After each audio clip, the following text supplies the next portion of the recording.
এরে নবীর উম্মতের দল, হযরতে আলী রাদিয়াল্লাহু তাআলা আনহু শুকর আদায় করে আর বলে, রে মালিক, আপনি আমাদেরকে টাকা দেন নাই, ইলম দিয়েছেন। আমি ইলম পেয়ে এত খুশি, এত খুশি। হযরতে আলী ইলম পেয়ে কেন খুশি? কারণ হযরতে আলী বলেন, ইলম পেয়ে খুশি থাকার কারণ, দুনিয়ার টাকা আজ আছে কাল থাকবে না। ইলমওয়ালার ইলম সিনায় ঢুকবে, কখনো বাহির হবে না। এরে নবীর উম্মতের দল, ইলমের এত দাম, এত দাম। ইলমওয়ালার ইলম যত বাড়ে তত বন্ধু বাড়ে, আর টাকাওয়ালার টাকা যত বাড়ে তত দুশ্মন বাড়ে। ঠিক না? যত টাকাওয়ালা তত বডিগার্ড, ঠিক নি? যত টাকাওয়ালা তত বডিগার্ড লাগে। এক পর্যায়ে যখন টাকার মানটা আরও বেড়ে যায়, বডিগার্ডেও কাজ হয় না, তখন বডিগার্ডের বিপরীত রাখে কুত্তা, কুকুর রাখে। কারণ দুনিয়ার মানুষ বডিগার্ড বডির উপর আঘাত করলেও কুকুর কখনো আঘাত করে না। যত টাকাওয়ালা, যত টাকার পরিমাণ বাড়বে তার দুশ্মন তত বাড়বে। এরে নবীর উম্মত, হযরতে আলী রাদিয়াল্লাহু তাআলা আনহু বলেন, ইলমের এত দাম, এত দাম। ইলমওয়ালার ইলম যত বাড়ে তত মানুষের ভালোবাসা, মুহাব্বত বাড়ে, আর টাকাওয়ালার টাকা যত বাড়ে তত মানুষের ঘৃণা বাড়ে। এরে নবীর উম্মত, এজন্য ইলমের বড় দাম। ইলমের কেমন দাম? দুনিয়ার মধ্যেও দেখবেন যারা জাননেওয়ালা, ইলম মানে কি জানা, যারা জাননেওয়ালা তাদের লাইফ স্টাইলটা দেখবেন। আর যারা না জানে, ইলম যাদের নাই, না জাননেওয়ালা, তাদের লাইফ স্টাইলটা দেখলেই বোঝা যায়। ঠিক কিনা বলেন? এরে নবীর উম্মতের দল, আল্লাহ রাব্বুল আলামিনের দরবারে আমলটা ভালো বলে কবুল হওয়ার জন্যে এক নাম্বারে কি লাগবে? দ্বীনি ইলম, ইলম লাগবে। এরে নবীর উম্মতের দল, দুই নাম্বারে যে কাজটি লাগবে আল্লাহর দরবারে আমলটা ভালো বলে কবুল হওয়ার জন্যে, দুই নাম্বারে যে কাজ লাগবে সেটা হলো সহিহ নিয়াত। বলেন কি? আরো জোরে বলতে হবে। এত কম আওয়াজ কেন আপনাদের? মুসলমানের ইমানের আওয়াজ তো এত নিচু না, ঠিক নেই? মুসলমানের আওয়াজ কি এত নিচু? তো এতগুলো মানুষ এত কম আওয়াজ। মুসলমানি বুয়াদ গরদান নিহাদান, ইনানে খতবা দসতে খাজা দাদান, গর্ব সুরত আদমি ইনসাবুদে, আহমদ বু জাহলো হামেক সাবুদে। মুসলমানের ইমানের আওয়াজ থাকবে উঁচু, এত কম আওয়াজে চলবে? একটু পরে যে বক্তা আসবে সে তো পারবেন আপনাদের সাথে। একটু জোরে আওয়াজ দিয়ে বলেন না, আল্লাহু আকবার বলেন। এরে নবীর উম্মত, আল্লাহ রাব্বুল আলামিনের দরবারে আমলটা ভালো বলে কবুল হওয়ার জন্যে দুই নাম্বার যে গুণ লাগবে সেই গুণটার নাম কি? সহিহ নিয়ত। শুধু নিয়ত না, সহিহ নিয়ত। কারণ নিয়ত যদি ভালো হয় আমলের ফলাফলের মধ্যেও ভালো, নিয়তের মধ্যে যদি ভেজাল হয় আমলের বদলত ফলাফল হবে ভেজাল। নিয়তের উদাহরণ দিতে গিয়ে হায়াতুল হাইওয়ান নামক কিতাবের মধ্যে একটি ঘটনা এনেছেন। মুসান্নিফ বলেন, পয়গম্বর আদম আলাইহিস সালাতু ওয়াস সালাম, ইনি আমাদের কি হন? আদি পিতা হন, ঠিক নি বলেন? পয়গম্বর আদম আলাইহিস সালাতু ওয়াস সালাম এবং আম্মাজান হাওয়া আলাইহিস সালাতু ওয়াস সালামকে যখন আল্লাহ রাব্বুল আলামিন জান্নাতে থাকার ব্যবস্থা করে দিলেন, আল্লাহ রাব্বুল আলামিন জানায়া দেন, হে আদম, এই যে জান্নাতে যা দেখতেছো সব তোমার জন্য আমি ভক্ষণ করার অনুমতি দিয়ে দিলাম, শুধুমাত্র কেবলমাত্র এই নিষিদ্ধ গাছের ধারে কাছেও যেতে নিষেধ করে দিলাম। যে কোনোভাবে শয়তানের প্রমন্ত্রণায় পড়ে পয়গম্বর আদম এবং আম্মাজান হাওয়া আলাইহিস সালাম ওই নিষিদ্ধ গাছের ধারে কাছে গিয়ে নিষিদ্ধ ফল খেয়ে ফেললেন। আল্লাহ রাব্বুল আলামিন শাস্তি স্বরূপ পয়গম্বর আদমের কাছ থেকে তার পোশাকগুলো খুলে নিলেন। আল্লাহ তাআলা জানায়া দিলেন, হে আদম, জান্নাতের ৩ নামক গাছের ৩টা পাতা দিয়ে তোমার সতরটাকে তুমি ঢেকে ফেলো।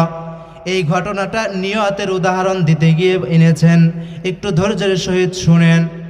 পয়গম্বর আদম ৩টি পাতা দিয়ে নিজের সতর ঢেকে ফেললেন আম্মাজান হাওয়া আলাইহিস সালামকে 5টি পাতার অনুমতি দিলেন, আর 5টি পাতা দিয়ে তার শরীরের সতর ঢাকতে অনুমতি দেওয়া হলো। এই জান্নাতের পাতা পরিধানরত অবস্থায় যখন জান্নাত থেকে পয়গম্বর আদম দুনিয়াতে আগমন করলেন, নবী আদমকে দেখার জন্যে জঙ্গল থেকে একদল হরিণী আগমন করলেন। পয়গম্বর আদম এসেছে, দেখে আসি। পয়গম্বর আদমকে দেখতে আসার কারণে নবী আদম তাদেরকে মেহমানদারি স্বরূপ তার শরীর থেকে জান্নাতের পাতাগুলো খুলে খুলে খাওয়ায়া দিলেন। জান্নাতের পাতাগুলো খাওয়ার ফলে এই হরিণগুলো 3টা গুণ পেল। কয়টা গুণ? আরো জোরে বলেন, কয়টা গুণ পেল? 1 নাম্বার গুণ পেল, হরিণের চেহারা সুন্দর হয়ে গেল। 2 নাম্বার গুণ, হরিণের গোস্তের মধ্যে স্বাদ বৃদ্ধি পেয়ে গেল। এরে নবীর উম্মতের দল, যত হালাল প্রাণী আছে সবচাইতে মজাদার গোস্ত হলো হরিণের গোস্ত। এই 2 নাম্বার। 3 নাম্বার যে গুণটা পেল, তাদের নাভির মধ্যে কস্তুরী হলো। কস্তুরী মানে মেশক আম্বর। এই মেশক আম্বরের একটি দানা যদি এখানে ফেলা হয়, পুরা অঞ্চল গ্রানে মুখরিত হয়ে যাবে। এরে নবীর উম্মতের দল, পয়গম্বর আদম আলাইহিস সালামের কাছ থেকে জান্নাতের পাতা খাওয়ার ফলে এই হরিণগুলো 3টা গুণ পেল। যখন তারা পয়গম্বর আদমের সাথে সাক্ষাৎ করে জঙ্গলে চলে গেল, আরেক দল হরিণগুলো দেখে গ্রান। কোথায় থেকে আসে গ্রান? বলে অমুক জায়গায় নবী আদমের আগমন ঘটেছে, আমরা নবী আদমকে দেখতে গিয়েছিলাম, আদম নবী আমাদেরকে জান্নাতের পাতা দিয়েছে, ওই পাতাগুলো খাওয়ার ফলে আমরা এই গ্রান পেয়েছি। বাকি দল হরিণগুলো তারাও দৌড়ায়া চলে গেছে আদম নবীর কাছে জান্নাতের পাতা খাওয়ার জন্যে। আদম নবীর কাছে যখন এরা আগমন করলেন, আদম নবী আগের নাই তাদেরকেও জান্নাতের পাতা ভক্ষণ করাইলেন। কামা ফাদ্দালা মাকানান আলা মাকান ওয়া ইনসানান আলা ইনসান ওয়া নাশহাদু আল্লা ইলাহা ইল্লাল্লাহু ওয়াহদাহু লা শারীকা লাহু লা জিদ্দা লাহু ওয়া লা নিদ্দা লাহু ওয়া লা মিসলা লাহু ونشهد أن سيدنا وسندنا وحبيبنا وحبيب ربنا وطبيبنا وطبيب قلوبنا ومولانا محمدا عبده ورسوله الذي أرسله الله تعالى بالحق بشيرا ونذيرا وداعيا إلى الله بإذنه وسراجا منيرا وبعد فأعوذ بالله من الشيطان الرجيم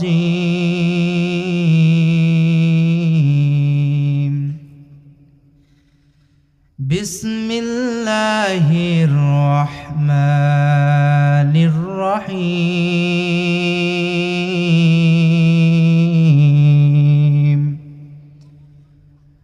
الذي خلق الموت والحياة ليبلوكم أيكم أحسن عملا وهو العزيز الغفور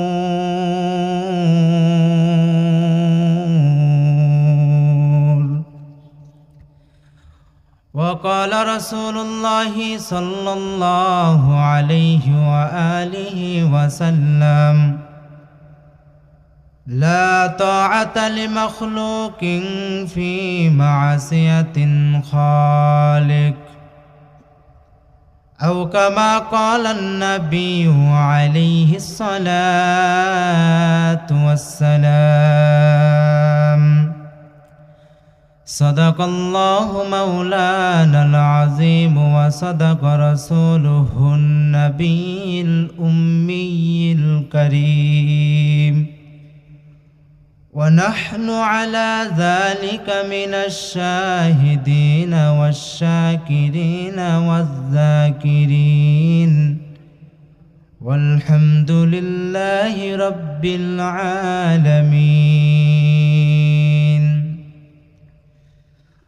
اللهم صل على محمد النبي الأمي وعلى آله وسلم تسليما رب اشرح لي صدري ويسر لي أمري واحلل عقدة من لساني يفقه قولي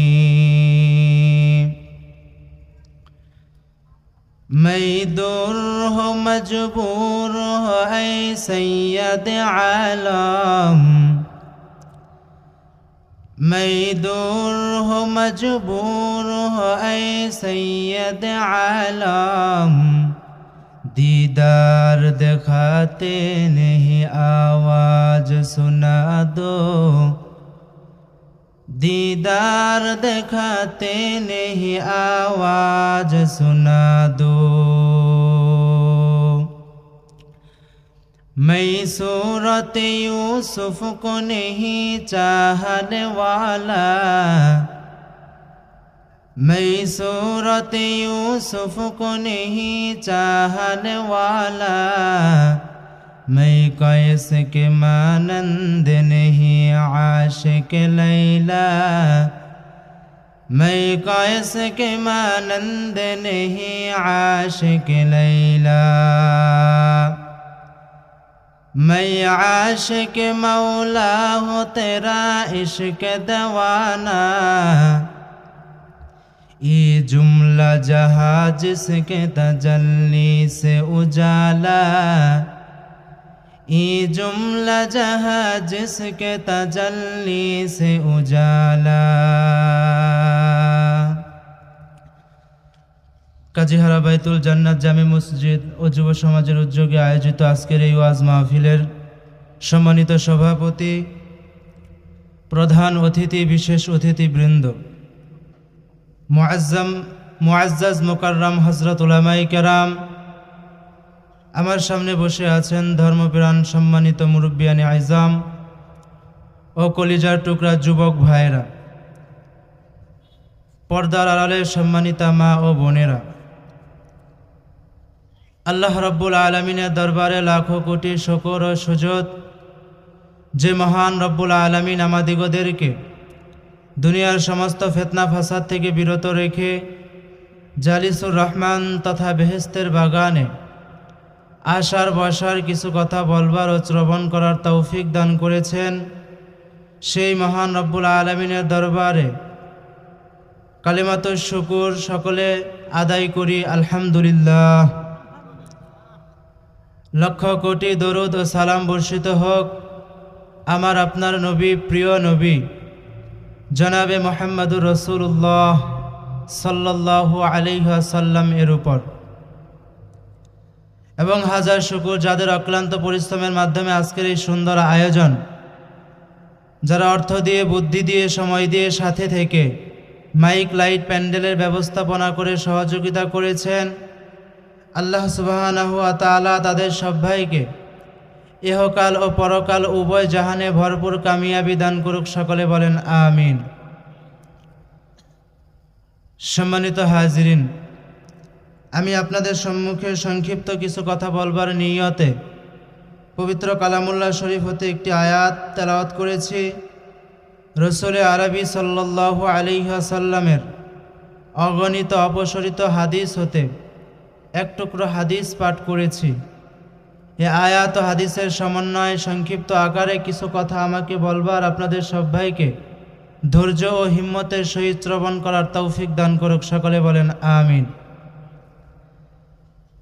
আলোচনা শুরু করার পূর্বে একটু দোয়া করে আজ আমাদের গ্রামের একজন বয়োজ্যেষ্ঠ মুরব্বী ইন্তেকাল করেছেন আল্লাহ সুবহানাহু ওয়া তাআলা তাকে জান্নাতুল ফেরদাউস নসিব করুন, সকলে বলেন আমিন।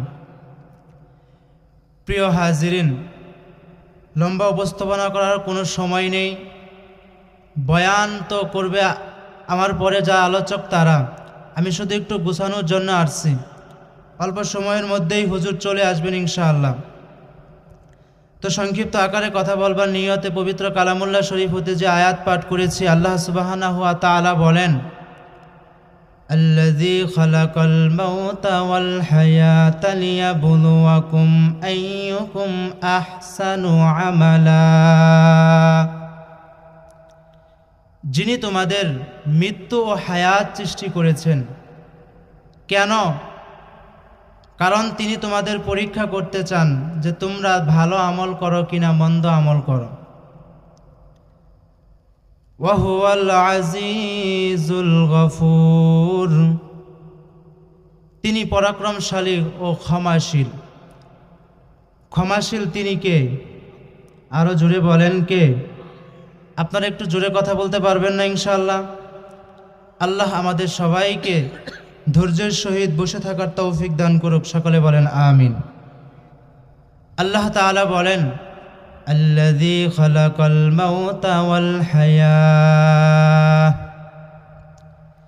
যিনি তোমাদের মৃত্যু ও হায়াত সৃষ্টি করেছেন। এখন আমরা যারা এখানে বসে আছি, আপনারা বলেন, স্বাভাবিকভাবে আমাদের মৃত্যু আগে না হায়াত আগে? বলেন, আমাদের হায়াত আগে না? আগে জীবন, এরপরেই তো মরণ, ঠিক কিনা বলেন? আগে হায়াত, এরপরেই তো মৃত্যু। তো আগে হায়াত, এরপরে মৃত্যু। অথচ আল্লাহ সুবহানাহু ওয়া তাআলা আয়াতে বললেন আগে মৃত্যুর কথা। আল্লাযী খালাকাল মাউতা ওয়াল হায়াত, যিনি তোমাদের মৃত্যু ও হায়াত সৃষ্টি করেছেন। এরে নবীর উম্মতের দল, আল্লাহ রাব্বুল আলামিন আগে মৃত্যুর কথা বলেছেন, তার মানে আমরা এক সময় মৃত ছিলাম। এক সময় তো আমার কোনো অস্তিত্বই ছিল না। আমি তো বাতাসের সাথে, মাটির সাথে, পানির সাথে, আগুনের সাথে মিশ্রিত ছিলাম। আল্লাহ রাব্বুল আলামিন কুদরতিভাবে আমার মায়ের গর্ভের মধ্যে আমাকে প্রবেশ করায় দিয়েছেন। ওইখানে যখন আমার হাতও ছিল না, পাও ছিল না, আমার কোনো অস্তিত্বই ছিল না, শুধুমাত্র একটি গোস্তের টুকরা। ওই গোস্তের টুকরার মধ্যে আল্লাহ সুবহানাহু ওয়া তাআলা রূহ ফত করার মাধ্যমে আমাকে হায়াত দিলেন। এর মানে এক পর্যায়ে আমি ছিলাম মৃত, আল্লাহ তাআলা কুদরতিভাবে মায়ের গর্ভে আমাকে জীবিত করেছেন।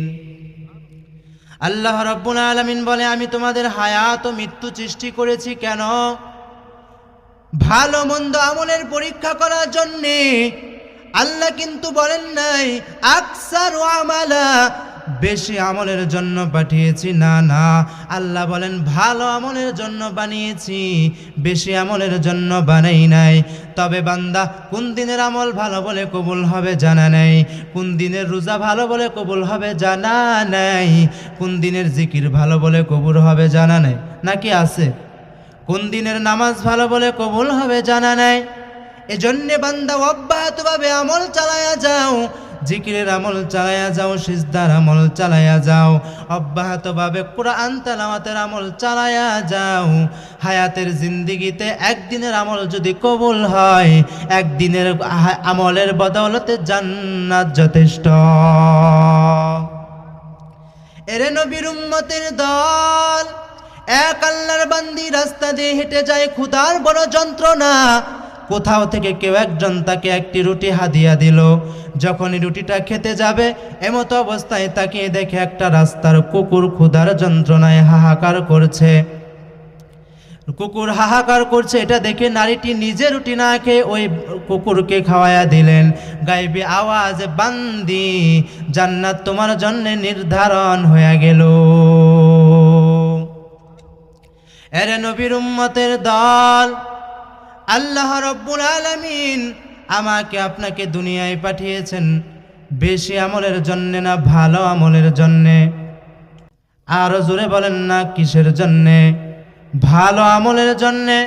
তবে কোন দিনের আমলটা ভালো বলে কবুল হবে জানা নেই। এজন্যে বান্দা অব্যাহতভাবে আমল চালায়া যাইতে হবে। একদিনের আমল কবুল হয়ে গেলে জান্নাত যথেষ্ট। রাসূল আরবি সাল্লাল্লাহু আলাইহি ওয়াসাল্লাম বলেন, আল্লাহ রাব্বুল আলামিনের দরবারে আমলটা ভালো বলে কবুল হওয়ার জন্য 4 গুণওয়ালা আমল লাগবে।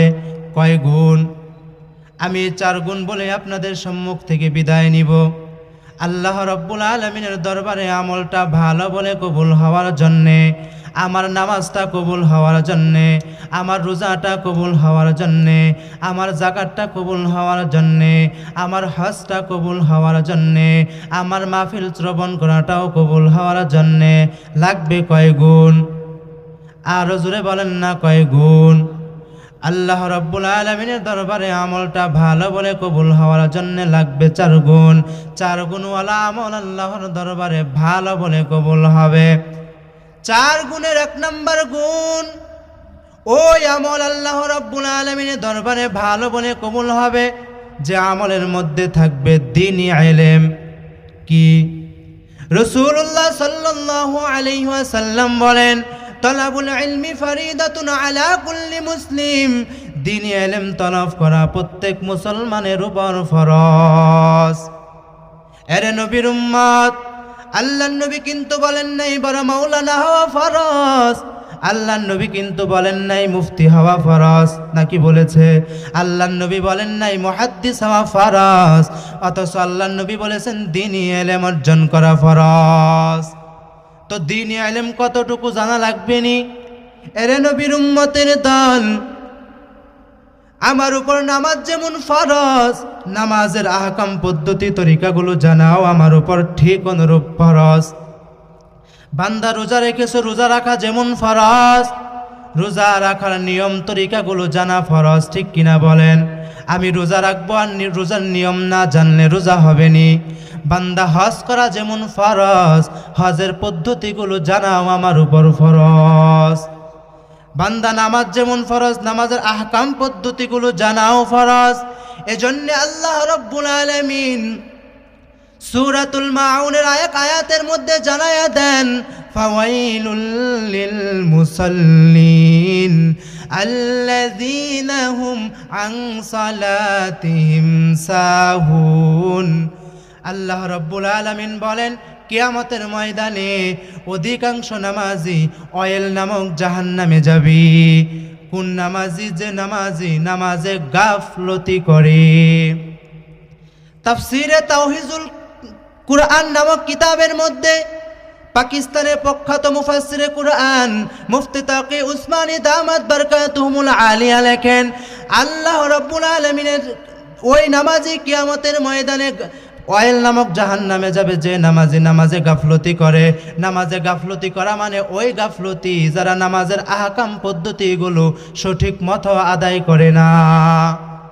বান্দা নামাজে দাঁড়িয়েছে, সূরা ফাতিহার পরে বিসমিল্লাহ পড়ে সূরা মিলাতে হবে, অথচ আমি দাঁড়াইয়া সূরা ফাতিহার পরে দুআয়ে কুনুত পড়লাম, বলেন নামাজ হবে নি?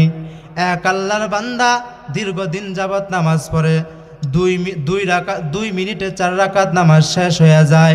একদিন জিজ্ঞাসা করা হলো, কিও মিয়া, আপনার এত অল্প সময়ে নামাজ কিভাবে শেষ হয়? লোকটা ডাক দিয়ে বলে, কেন, আপনি কি নামাজের মধ্যে তাসবিহ তাহলিল পড়েন না? বলে, পড়ি না। মানে? বলেন তো সিজদার তাসবিহগুলো কি? লোকটা বলে, কেন, সিজদায় গিয়ে তো আমি সুম্বুলালা সুম্বুলালা সুম্বুলালা পড়ি।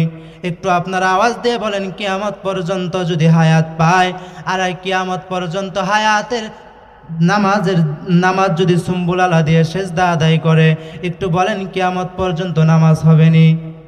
এজন্য কি লাগবে? দ্বীনি ইলম লাগবে। আমলটা রবের দরবারে কবুল হওয়ার জন্য 1 নাম্বার লাগবে দ্বীনি ইলম। এরে নবীর উম্মতের দল, দ্বীনি ইলম লাগবে আমল কবুল হওয়ার জন্য। কারণ ইলম এত দাম, ইলম ছাড়া আমল কবুল হয় না। এরে নবীর উম্মতের দল, ইলমের এত দাম। মদিনার নবী আলাইহিস সালাতু ওয়াস সালাম এর এক সাহাবী হযরতে আলী রাদিয়াল্লাহু তাআলা আনহু বলেন, হযরতে আলী রাদিয়াল্লাহু তাআলা আনহু সম্মানের চেয়ারে বসেছে, আর শুকর আদায় করে গো মালিক। দুনিয়ার মানুষ দুই শ্রেণীর মানুষকে সম্মানের চেয়ার দেয়। এক শ্রেণীর মানুষ হলো তারা যাদেরকে সম্মানের চেয়ার দেওয়া হয়, তারা হলো টাকাওয়ালা। দুনিয়াতে আরেক শ্রেণীর মানুষদেরকেও সম্মানের চেয়ার দেওয়া হয়, তারা হলো এলিমওয়ালা। ঠিক না? এরে নবীর উম্মতের দল হযরতে আলী রাদিয়াল্লাহু তাআলা আনহু শুকর আদায় করে আর বলে, রে মালিক, আপনি আমাদেরকে টাকা দেন নাই, ইলম দিয়েছেন। আমি ইলম পেয়ে এত খুশি, এত খুশি। হযরতে আলী ইলম পেয়ে কেন খুশি? কারণ হযরতে আলী বলেন, ইলম পেয়ে খুশি থাকার কারণ দুনিয়ার টাকা আজ আছে কাল থাকবে না। ইলমওয়ালার ইলম সিনায় ঢুকবে, কখনো বাহির হবে না। আরে নবীর উম্মতের দল, ইলমের এত দাম, এত দাম। ইলমওয়ালার ইলম যত বাড়ে তত বন্ধু বাড়ে, আর টাকাওয়ালার টাকা যত বাড়ে তত দুশ্মন বাড়ে। ঠিক না? যত টাকাওয়ালা তত বডিগার্ড। ঠিক নি? যত টাকাওয়ালা তত বডিগার্ড লাগে। এক পর্যায়ে যখন টাকার মানটা আরও বেড়ে যায়, বডিগার্ডেও কাজ হয় না, তখন বডিগার্ডের বিপরীত রাখে কুত্তা, কুকুর রাখে। কারণ দুনিয়ার মানুষ বডিগার্ড বডির উপর আঘাত করলেও কুকুর কখনো আঘাত করে না। যত টাকাওয়ালা যত টাকার পরিমাণ বাড়বে তার দুশ্মন তত বাড়বে। এরে নবীর উম্মত হযরতে আলী রাদিয়াল্লাহু তাআলা আনহু বলেন, ইলমের এত দাম, এত দাম। ইলমওয়ালার ইলম যত বাড়ে তত মানুষের ভালোবাসা, মোহাব্বত বাড়ে, আর টাকাওয়ালার টাকা যত বাড়ে তত মানুষের ঘৃণা বাড়ে। এরে নবীর উম্মত, এজন্য ইলমের বড় দাম। ইলমের কেমন দাম? দুনিয়ার মধ্যেও দেখবেন যারা জাননেওয়ালা, ইলম মানে কি জানা, যারা জাননেওয়ালা তাদের লাইফ স্টাইলটা দেখবেন। আর যারা না জানে, ইলম যাদের নাই, না জাননেওয়ালা, তাদের লাইফ স্টাইলটা দেখলেই বোঝা যায়। ঠিক কিনা বলেন? এরে নবীর উম্মতের দল, আল্লাহ রাব্বুল আলামিনের দরবারে আমলটা ভালো বলে কবুল হওয়ার জন্য এক নাম্বার কি লাগবে? দ্বীনি ইলম, ইলম লাগবে। এরে নবীর উম্মতের দল, দুই নাম্বার যে কাজটি লাগবে আল্লাহর দরবারে আমলটা ভালো বলে কবুল হওয়ার জন্যে, দুই নাম্বারে যে কাজ লাগবে সেটা হলো সহিহ নিয়াত। বলেন কি? আরো জোরে বলতে হবে। এত কম আওয়াজ কেন আপনাদের? মুসলমানের ইমানের আওয়াজ তো এত নিচু না। ঠিক নেই? মুসলমানের আওয়াজ কি এত নিচু? তো এতগুলো মানুষ এত কম আওয়াজ। মুসলমানি বুয়াদ গরদান নিহাদান, ইনানে খতবা দসতে খাজা দাদান, গর্ব সুরত আদমি ইনসাবুদে, আহমদ বু জাহলো হামেক সাবুদে। মুসলমানের ইমানের আওয়াজ থাকবে উঁচু, এত কম আওয়াজে চলবে? একটু পরে যে বক্তা আসবে সে তো পারবেন আপনাদের সাথে। একটু জোরে আওয়াজ দিয়ে বলেন না, আল্লাহু আকবার বলেন। এরে নবীর উম্মত, আল্লাহ রাব্বুল আলামিনের দরবারে আমলটা ভালো বলে কবুল হওয়ার জন্যে দুই নাম্বার যে গুণ লাগবে সেই গুণটার নাম কি? সহিহ নিয়ত। শুধু নিয়ত না, সহিহ নিয়ত। কারণ নিয়ত যদি ভালো হয় আমলের ফলাফলের মধ্যেও ভালো। নিয়তের মধ্যে যদি ভেজাল হয় আমলের বদলত ফলাফল হবে ভেজাল। নিয়তের উদাহরণ দিতে গিয়ে হায়াতুল হাইওয়ান নামক কিতাবের মধ্যে একটি ঘটনা এনেছেন। মুসান্নিফ বলেন, পয়গম্বর আদম আলাইহিস সালাতু ওয়াস সালাম, ইনি আমাদের কি হন? আদি পিতা হন। ঠিক নি বলেন? পয়গম্বর আদম আলাইহিস সালাতু ওয়াস সালাম এবং আম্মাজান হাওয়া আলাইহিস সালাতু ওয়াস সালামকে যখন আল্লাহ রাব্বুল আলামিন জান্নাতে থাকার ব্যবস্থা করে দিলেন, আল্লাহ রাব্বুল আলামিন জানায়া দেন, হে আদম, এই যে জান্নাতে যা দেখতেছো সব তোমার জন্য আমি ভক্ষণ করার অনুমতি দিয়ে দিলাম। শুধুমাত্র কেবলমাত্র এই নিষিদ্ধ গাছের ধারে কাছেও যেতে নিষেধ করে দিলাম। যে কোনোভাবে শয়তানের প্রমন্ত্রণায় পড়ে পয়গম্বর আদম এবং আম্মাজান হাওয়া আলাইহিস সালাম ওই নিষিদ্ধ গাছের ধারে কাছে গিয়ে নিষিদ্ধ ফল খেয়ে ফেললেন। আল্লাহ রাব্বুল আলামিন শাস্তি স্বরূপ পয়গম্বর আদমের কাছ থেকে তার পোশাকগুলো খুলে নিলেন। আল্লাহ তাআলা জানায়া দিলেন, হে আদম, জান্নাতের 3 নামক গাছের 3টা পাতা দিয়ে তোমার সতরটাকে তুমি ঢেকে ফেলো। এই ঘটনাটা নিয়তের উদাহরণ দিতে গিয়ে এনেছেন, একটু ধৈর্যের সহিত শুনেন। পয়গম্বর আদম 3টি পাতা দিয়ে নিজের সতর ঢেকে ফেললেন। আম্মাজান হাওয়া আলাইহিস সালামকে 5টি পাতার অনুমতি দিলেন, আর 5টি পাতা দিয়ে তার শরীরের সতর ঢাকতে অনুমতি দেওয়া হলো। এই জান্নাতের পাতা পরিধানরত অবস্থায় যখন জান্নাত থেকে পয়গম্বর আদম দুনিয়াতে আগমন করলেন, নবী আদমকে দেখার জন্যে জঙ্গল থেকে একদল হরিণী আগমন করলেন। পয়গম্বর আদম এসেছে, দেখে আসি। পয়গম্বর আদমকে দেখতে আসার কারণে নবী আদম তাদেরকে মেহমানদারি স্বরূপ তার শরীর থেকে জান্নাতের পাতাগুলো খুলে খুলে খাওয়ায়া দিলেন। জান্নাতের পাতাগুলো খাওয়ার ফলে এই হরিণগুলো 3টা গুণ পেল। কয়টা গুণ? আরো জোরে বলেন, কয়টা গুণ পেল? 1 নাম্বার গুণ পেল, হরিণের চেহারা সুন্দর হয়ে গেল। 2 নাম্বার গুণ, হরিণের গোস্তের মধ্যে স্বাদ বৃদ্ধি পেয়ে গেল। এরে নবীর উম্মতের দল, যত হালাল প্রাণী আছে সবচাইতে মজাদার গোস্ত হলো হরিণের গোস্ত। এই 2 নাম্বার। 3 নাম্বার যে গুণটা পেল, তাদের নাভির মধ্যে কস্তুরী হলো। কস্তুরী মানে মেশক আম্বর। এই মেশক আম্বরের একটি দানা যদি এখানে ফেলা হয়, পুরা অঞ্চল গ্রানে মুখরিত হয়ে যাবে। এরে নবীর উম্মতের দল, পয়গম্বর আদম আলাইহিস সালামের কাছ থেকে জান্নাতের পাতা খাওয়ার ফলে এই হরিণগুলো 3টা গুণ পেল। যখন তারা পয়গম্বর আদমের সাথে সাক্ষাৎ করে জঙ্গলে চলে গেল, আরেক দল হরিণগুলো দেখে গ্রান। কোথায় থেকে আসে গ্রান? বলে অমুক জায়গায় নবী আদমের আগমন ঘটেছে, আমরা নবী আদমকে দেখতে গিয়েছিলাম, আদম নবী আমাদেরকে জান্নাতের পাতা দিয়েছে, ওই পাতাগুলো খাওয়ার ফলে আমরা এই গ্রান পেয়েছি। বাকি দল হরিণগুলো তারাও দৌড়ায়া চলে গেছে আদম নবীর কাছে জান্নাতের পাতা খাওয়ার জন্যে। আদম নবীর কাছে যখন এরা আগমন করলেন, আদম নবী আগের নাই তাদেরকেও জান্নাতের পাতা ভক্ষণ করাইলেন। ফলে তারা আগের নাই 3টা গুণ না পেয়ে 2টা গুণ পেল। 1 নাম্বার গুণ, তাদের চেহারা সুন্দর হয়ে গেল। 2 নাম্বার, তাদের গোস্তের মধ্যে স্বাদ বৃদ্ধি হইল। কিন্তু 3 নাম্বার গুণ যেটা গ্রান, সেটা তিনারা পেলেন না। কিতাবের মধ্যে আছে কেন? কারণ নিয়তের মধ্যে ভেজাল। আগের দল হরিণগুলো গ্রানের জন্য আসে নাই, আগের দল হরিণগুলো এসেছিল নবী পয়গম্বর আদমকে দেখার জন্যে। এজন্যে তারা এই 3টা নিয়ামত পেয়েছে। পরের দল হরিণগুলো আদম নবীকে দেখতে আসে নাই, তারা গ্রানের জন্য এসেছেন। এজন্য নিয়তের ভেজাল, আমলের ফলাফলের মধ্যেও ভেজাল। রাসূলুল্লাহ সাল্লাল্লাহু আলাইহি ওয়াসাল্লাম বলেন, ইন্নামাল আমালু বিন্নিয়াত, সমস্ত কাজ নির্ভর করে তোমার নিয়তের উপর।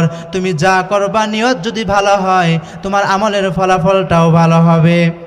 এরে নবীর উম্মতের দল, আল্লাহ রাব্বুল আলামিন আমাদেরকে কেন পাঠিয়েছেন?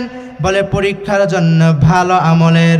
আল্লাহর দরবারে ভালো আমল বলে কবুল হওয়ার জন্যে যে 4 গুণ লাগবে। 1 নাম্বার গুণ আমরা জানলাম লাগবে দ্বীনি ইলম। 2য় নাম্বার যে গুণটা লাগবে, সেই গুণটার নাম হলো কি? সহি নিয়ত। আরো বলেন, আপনারা যারা এখানে বসে আছেন, নিয়ত সহি আসেনি? আছে তো ইনশাআল্লাহ। এরে নবীর উম্মতের দল, আল্লাহ রাব্বুল আলামিনের দরবারে আমলটা ভালো বলে কবুল হওয়ার জন্যে 3 নাম্বার যে গুণটা লাগবে, সেই গুণটা হলো ধৈর্য। আল্লাহ রাব্বুল আলামিন বলেন, ইয়া আইয়ুহাল্লাযীনা আমানুস্তাঈনু বিস-সাবরি ওয়াস-সালাহ ইন্নাল্লাহা মা'আস-সাবিরিন।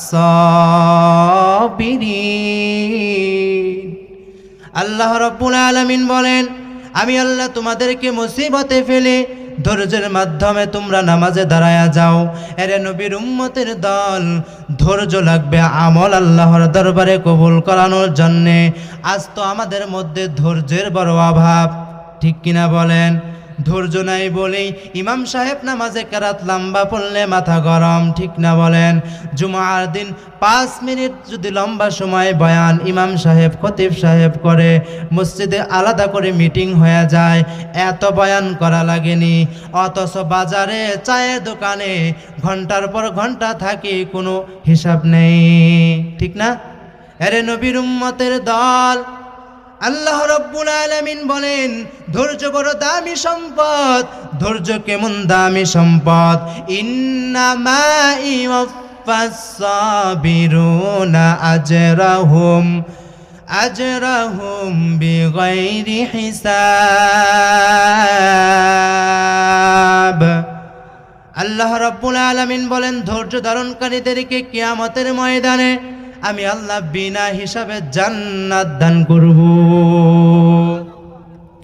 এরে নবীর উম্মতের দল, ধৈর্য বড় দামি সম্পদ, কারণ ধৈর্য ধারণ করেছেন পয়গম্বর আলাইহিস সালাতু ওয়াস সালামরা, ধৈর্য ধারণ করেছেন নবীজির সাহাবীরা, ধৈর্য ধারণ করেছেন পয়গম্বর আইয়ুব আলাইহিস সালাম, ধৈর্য ধারণ করেছে পয়গম্বর ইব্রাহিম ও ইসমাঈল আলাইহিস সালাম। এরে নবীর উম্মতের দল, ধৈর্য ধারণ করেছে আমার আপনার নবী। আমার আপনার নবী কি পরিমাণ ধৈর্যের পাহাড় নির্মাণ করে গিয়েছেন। তাইবের জমিনে যখন নবী আলাইহিস সালাম দ্বীনের দাওয়াত নিয়ে গেলেন, তাইবের মানুষগুলো নবীজির দিন কবুল করলেন না।